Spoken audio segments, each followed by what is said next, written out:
We'd like to firstly thank Johannes and the School of Art Gallery for inviting us to show Awkward Beauty here. It's a fantastic opportunity. This is an example of the buildings, the scale of those buildings at the Midland railway workshops. And this is the cover of our catalogue. Helen Britton unfortunately couldn't be here. She's currently in Canada after having a show in America, but she, I understand, was here and gave that talk with David at the end of last year, so many of you might be familiar with her work and practice. My background, I'm Justine, my background is, my undergrad was in textiles in the late 80s at Edith Cowan University, and I did my postgraduate work in site work, time-based work, video, performance. And then from the late 90s through to 2006, I had a small clothing label called Stain. And in 2006, I put together the contemporary fashion major at Edith Cowan University, which I currently coordinate. It's now contemporary fashion and textiles, and I coordinate and lecture on that.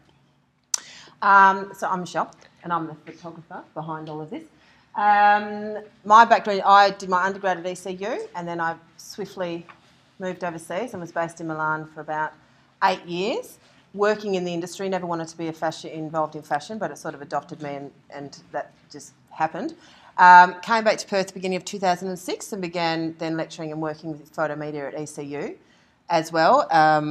And Justine and I actually out at ECU coordinate or run a fashion collaboration between our students, between the third year students, the photographers and the fashion designers. So it's a small project where the photography third years and the fashion third years are paired up and do a fashion shoot. This is an example of some of the students' work that has come out of that collaboration. 4 years now, I think. 4 years we've done it. We already knew each other through that. And then form was Helen and David came and did a residency out at the Atelier at the end of 2010 for 3 months to the beginning of 2011. And so I had met them out at Midland. This is the workshops. This was in front of their workshop where they were working at the time. And Form is this beautiful, amazing creative body that is encouraging of creativity in Western Australia. It's a non-profit organisation. And the railway workshops, Midland Redevelopment Authority and Form got together and basically made this place become the Atelier. And so on these 17 hectares of industrial space, this is just a couple of my images that were done out there, there's a whole group of designers currently working out there, mostly focusing at the moment on furniture designers under the likes of John Goulder, who had work in the show just recently, and I think in 2014 he's having a solo at School of Art Gallery. And then there was jewellery, and I have this is my little studio up there. So I'm the resident who is working in photography and the only sort of visual arts probably based creative out there. So I'm very lucky to be there. And while is the next one of David's things? Yeah, so while David was here as well, we did a collaboration together, and this piece went to Munich and then it went to Italy, and then it came back to Perth, back to the railway workshops, and this is a series of portraits that were done as we explored the idea of people as public art. So David, these are life-size portraits, so they sit as tall as each But they're naked because they don't have David's jewellery on them. But they're naked, yeah. So in the gallery they stand, and David has attached his jewellery directly onto them. So we were exploring new ideas of exhibiting, the idea of the portrait, and creatives that would be clients, and there's various people up there that you probably know of. There's Kalia, there's Justine, there's a couple of curators, there's Pippin Drysdale at the end. I'm in it as well. John Goulder is the one that's on the floor sort of tipping over. So that was really fun. So I worked a bit with David as well when he was out at the workshops. 3 months, yep. This is the show as it was exhibited last October out at Midland, the Awkward Beauty show with essentially, so it was 10 bodies of work, or 10 sets, garment, jewellery and photograph, and that's what's downstairs in the gallery that came out of this collaborative project. Helen and I came to work together and know each other through a number of ways. We both studied our undergraduate courses at ECU. She was a major in printmaking and myself in textiles in the late 80s, but became close friends when we taught together on the textiles program for 6 months in the late 90s. That was just prior to Helen moving back to Germany to study at the Academy of Fine Arts, and ended up permanently living in Munich, where she's been for about the last 12 years, living and working in Munich. With David, they have a studio set up there. And then we maintained a friendship swapping work. We're very fortunate to have swapped, where I made garments specific for Helen and she made jewellery for me. And whenever I visited Munich and stayed with her, she visited Perth on many occasions, and often to do with form, again bringing her over for workshops. We would spend time together and discuss the prospect of one day making a project together. In 2009, Helen was invited to be in a group show at Form called Signs of Change. It was a group jewellery show, and she called me and said, I'd really like to do something specific to the Australian context. Having lived in Munich for a long time, her work became very heavy through the clothing that they can wear in that climate, and she was thinking about the lightness of summers living here and wanted to make work jewellery for T-shirts, we called it. So I went about thinking about how I wanted to work with T-shirts and make the links between our work, and we, through various emails and conversations, talked about things like the lightness of sort of T-shirts in summer, light, grass stains, salty marks on the T-shirts after being at the beach, riding down to the shops as a kid and getting mixed lollies or ice creams and things falling on the pavement, getting squashed, which is something that I find I'm attracted to in my own work, discarded elements that I find really beautiful. And Helen, as well, as you may be aware, uses a lot of plastics and metal units that she finds discarded in combination with the silver and precious sort of stones. This is an example of the kind of crossing over of information, where she was collecting all these plastics and things, and they're my photographs that I had emailed to her of the stains and marks, the pores that I was starting to work with on the T-shirts. I laid out a whole lot of T-shirts in the print room and worked with dye and print, just making marks on the shirts. Process is really important to me. I was a technician in textiles for about 12 years, so things like dye stains on the floor of the dye studio, marks on the print drop cloths, stuff like that. Process that evidences action and interaction are things that were important. And of course my label, which was called Stains, so again that idea of things that are slightly abject yet beautiful on garment, all sort of went into this work a bit. There was a layering that occurred through the pouring of the dye, which ran through the front and the back of the garment, and you can see in this image closer to this side, the dye would move out around the edges of the garment, the seams. There were printed marks often on the back or the front, so there was this sense of layering, which then Helen placing her thin plastic constructions back on the top, and metal constructions added to this layering, and we decided to show the T-shirt work on a light box to again reinforce the sense of layering and moving through layers, and the light and the context of summer, the Australian context. So essentially the T-shirts are quite opaque. It's the light box. That's the light box, and what's quite beautiful about that I find particularly interesting as well is the construction, obviously, of the garment, that also is this structure that you can then see. So that's the set of 6 that was shown in the Signs of Change exhibition at Form in April of 2009, and then a set of 10 was shown at the Midland space with Awkward Beauty in October last year, and also shown in Munich at the beginning of the year. At that point, Helen went to leave to go back to Munich and was to come back in November of 2010. Sorry, yep. It was 2010, not 2009. And invited me again to be part of her residency work, and said to me, we'll make 5 pieces each and swap them and respond to them with work. So I made 5 garments in the time between April and that November. I was on maternity leave. That's my son in the background. So I managed to have that time sort of to make those garments, and Helen was to make the 5 pieces of jewellery. And so during that time, I was documenting Helen and David's stay. So through just hanging out together and a lot of discussion, we actually found that a lot of our work ideas, as with Justine, who we'd discussed and known about for years as well, were quite similar. And so during that time between Helen and Justine and I, because for them it was really important that the garment and the jewellery be on a form and not just on a body, a mannequin or something, but on a body, and it's a living, working, moving piece, that therefore the image, having images come into this project and being interpreted completely freely as I saw fit without any form of brief, but as a completely creative freedom within the Midland space to do that, it was yet again another layer that was put onto that.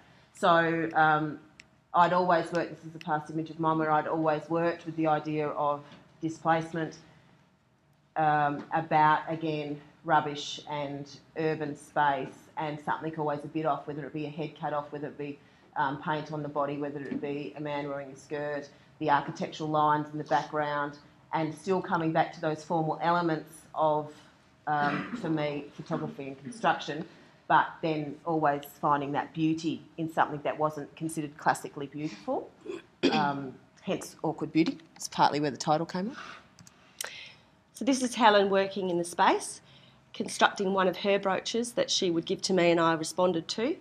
At this stage, she also had my 5 garments there to look at and make her work from.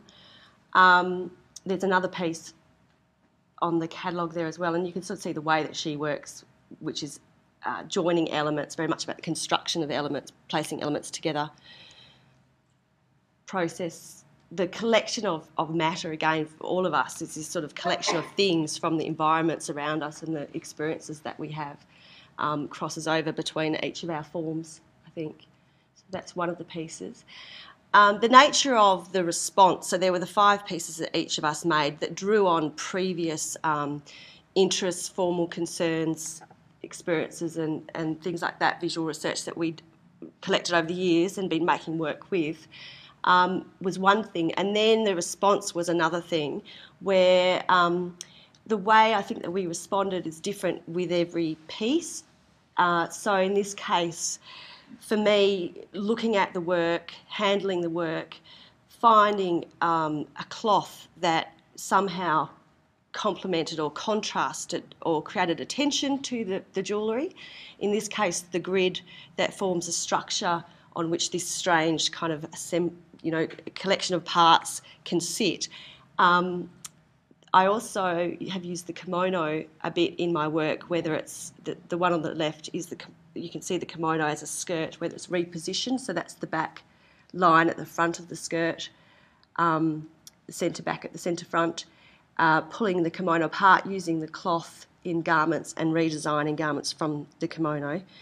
And that's another piece where the nature of the cloth and the choice of material, the qualities of the material is chosen in relationship to those sorts of qualities in the jewellery. So that's powdery white surface, the grid-like structure, the points of orange.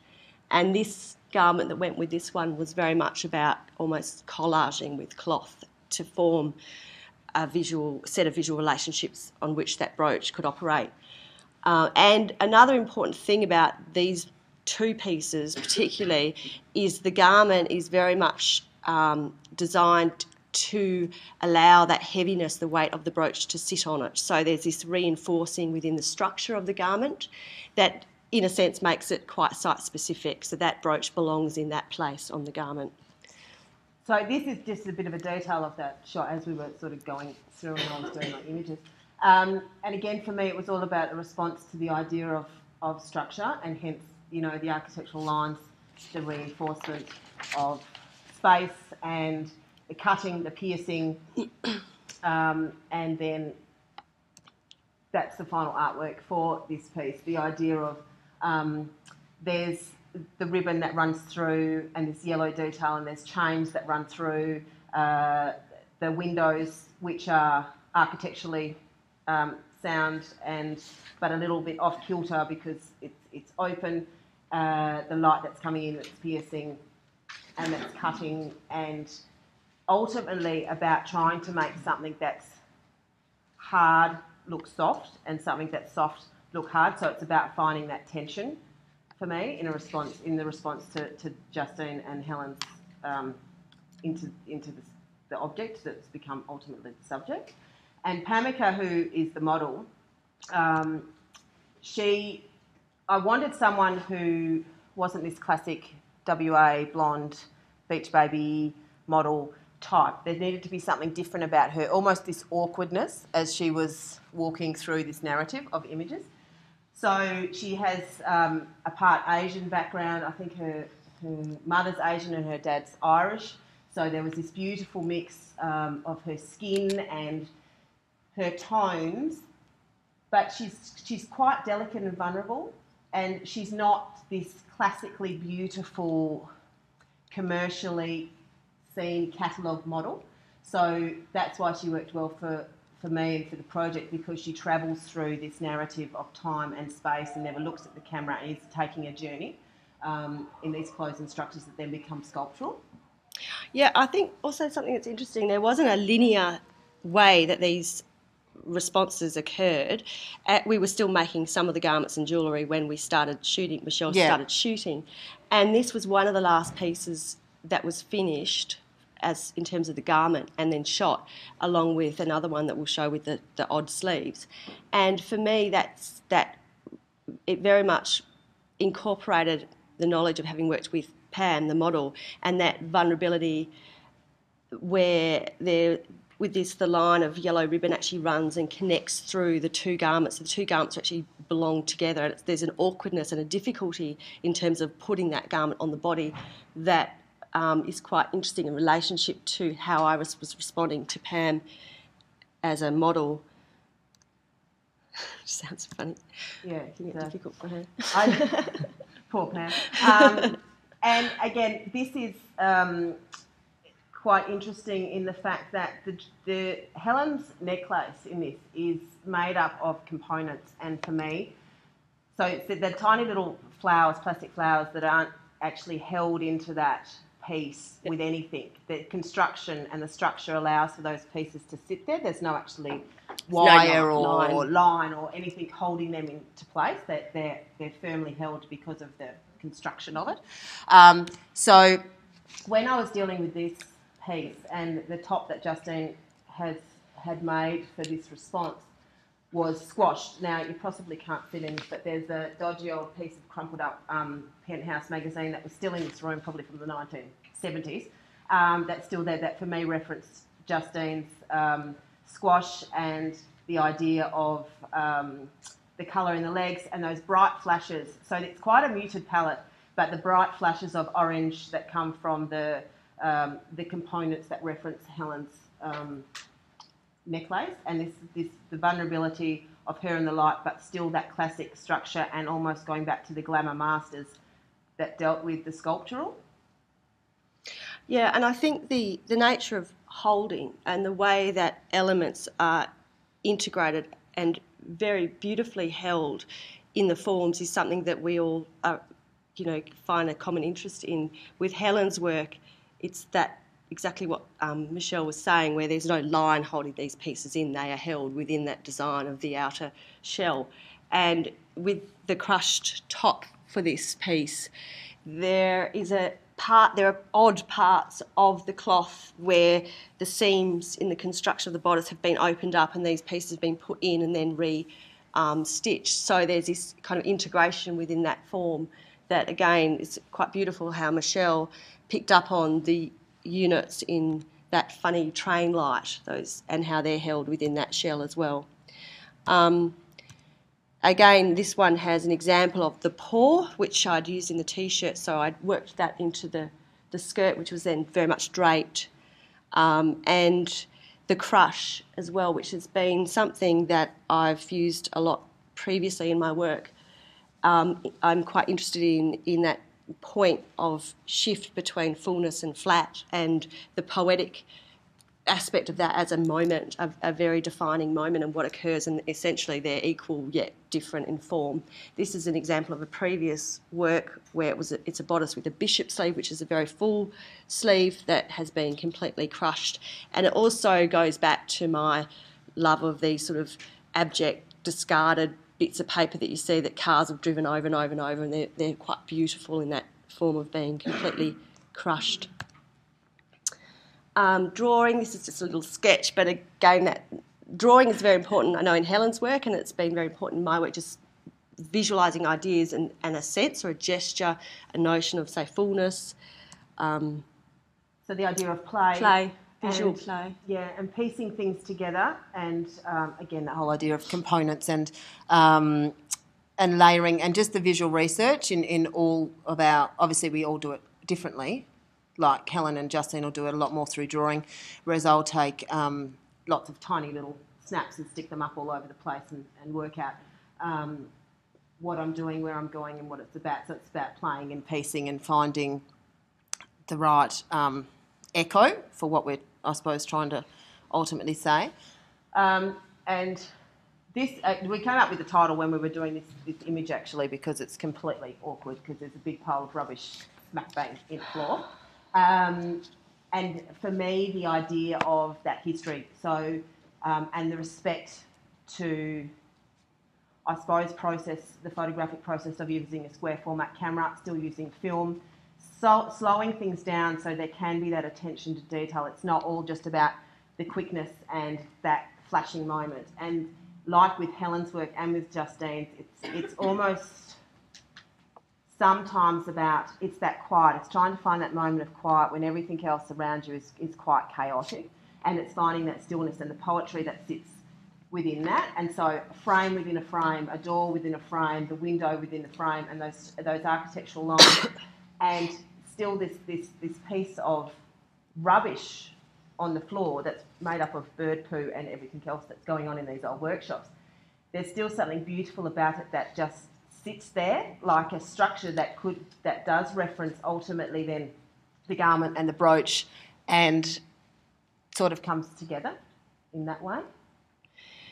I think that the history and the context of behind these forms is incredibly important to all of us, and in this case with the architecture and the history of this building and all of the information that's still present to its previous life or its life as a discarded space. For me, I know for Helen, I think there's a level of respect for form and material, so the use of silver yet making it black. Or I know once she said to me that she's been using diamonds, very quality stones, not because they're worth a lot of money, but because they withstand the heat that she needs to use to be able to weld these incredibly complex structures. So there's this sort of respect for both the history but the nature of the materiality that's important. For me, the cloth, I mean, perhaps my background in textiles adds to this, but the history and context of cloth and how cloth can trigger certain associations. So I use a lot of things like upholstery cloths. Recontextualising these things is interesting. Upholstery, houndstooth, pinstripe, suitings, wools, that then I like to sort of change and alter and rearrange to shift and adjust the readings of those. And that's one of the things that led me to using the kimono, because of the scale and nature of the mark that's often found in kimono, like this brown one, for example, that to me I connect back to those quite Anglo, almost conservative cloths that's used in, say, suiting. And the kimono also, this kind of relocating or repositioning of garment is something that is really an important thing that I teach my students as well, that sort of play with intent through arranging, rearranging, trying garments on and finding ways in through that, but also how that can adjust our understanding of the body. In this case, this is a wool coat placed around the waist that is probably, the photo is probably from about 5 years ago. But again, it relates to this using the kimono with the centre back down the centre front, which creates a beautiful, elegant form that anchors at the hip, and then again there's this fullness. And I think the tension and anchoring is something that we all find an interesting thing we try to achieve within the work.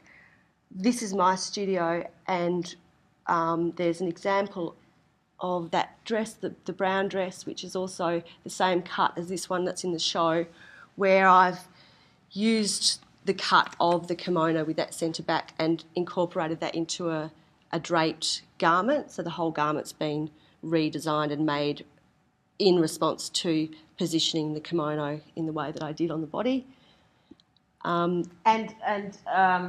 This is a really, I suppose, another example of the idea of that hard and soft, and the idea of tension. You've got Helen's rings that are very, I suppose, stable, and because it's silver and there's diamonds in those, and they're cut and they're quite jagged and piercing, but they're still on Pamika's hands so delicate, and that sense of vulnerability. And again, the architectural line comes from the ribbon placed on it as well, and the piercing and the cutting and folding of pieces that Justine puts into the seams, for me, were really important in that, because the workshops are like these giant cathedrals of light and this industrial space that is so open for interpretation, that have been sitting there for decades, and they are they really do provide the most exquisite location for doing anything and from gaining inspiration from, like, in all forms. And I know that was really important in Helen and David's work when they were there, and then the time that Justine spent there, and then for me, because I'm out there as well a lot in my practice, they can't help but become part of the pedigree of what the location becomes, the pedigree of who's been there, and the folding and the time, and it's almost like the little notes in the cracks that remain there. So that vulnerability and the gridding, and again the architectural line and doors and frames within frames, but the unpredictability of the wind and that poetry of motion and that awkward, I suppose, the literal displacement there of the ribbon and the piecing together, and the non-perfection is something that we all find extremely beautiful. This is the other piece that I was talking about, where we'd done a few shoots. I'd come along and dressed Pam in the previous garments, and really had a strong sense of her, that vulnerability and the smallness of her arms in a way, and wanted to kind of dwarf them. The fact that she'd be wearing these giant rings on each centre finger, I wanted to make sleeves that somehow accentuated the starting point of that. And again, the fullness and flat. So one of the sleeves is really full and puffy, and the other one's been squashed. And then many of the garments have an element of the ribbon, which is a very, very long, almost unnecessarily long ribbon that then, as Michelle said, she's responded to in things like the structural lines that divide spaces visually when composing the photographic work. This is the last image, another piece from the show that we thought we'd finish on. This is one where I made the dress first and then Helen responded. It was probably one of the first ones that was done, which has these big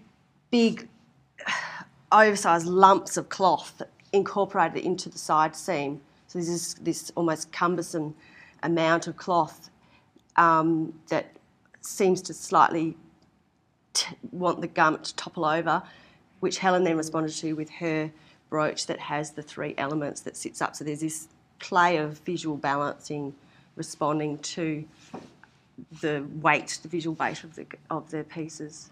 And again, the idea of texture and shape and form. Helen's brooches are they remind me of cactuses because they're very spiky. They've got spiky bits of metal, which you'll see in the show tomorrow, which hopefully you'll all come to, that stick out, and they can actually probably pierce your skin and hurt you if you're not careful. And then these big kilos that come out of like this sort of extra bit, these big pillows of fabric, for me were really important. That to me more reference the way that she's positioned in her, in the portrait of her, in that softness, and behind the lines of turquoise that play with references into the fabric and the glimpses of red and again the cathedral-like light that comes through this roof through the workshops, and they're basically all just lit by natural light, which is any person who uses photography's absolute dream, because working with natural light is still the best way to go. So there's again this play on, I suppose, and again too the idea of the regeneration of space, referencing the history and referencing the past, yet bringing something new to it in its rearrangement and its layering.